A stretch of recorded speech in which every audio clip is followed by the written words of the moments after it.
capturer les femmes et les jeunes filles.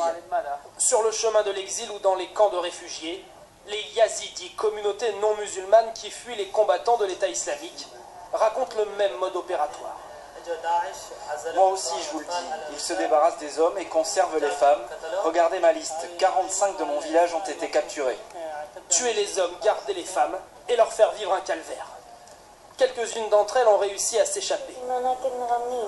Cette adolescente de 14 ans confesse avoir été prise en otage, vendue à un homme de l'âge de son père et maltraitée. Cette autre yézidi raconte sa capture en compagnie de 150 femmes dans la région irakienne du Sinjar.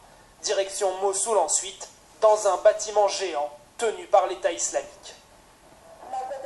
Ils nous ont dit que chaque soir, ils choisiraient 3 jeunes femmes pour les violer, faire ce qu'ils voulaient d'elles et les vendre au marché.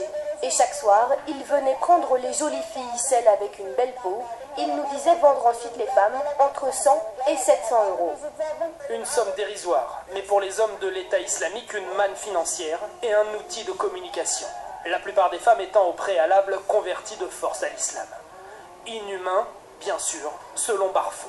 Cette picarde est en passe de fédérer en association la petite communauté des Yazidis de France. Est-ce qu'un jour on va pouvoir les retrouver? Qu'est-ce qu'ils sont ces femmes-là? Ils ont mal d'eux en fait, ils sont violés, ils sont kidnappés.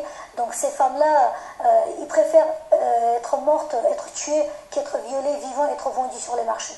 Selon le ministère irakien des droits de l'homme, l'État islamique a capturé au moins 700 femmes yazidis. La plupart ont d'ores et déjà été vendues au marché aux esclaves.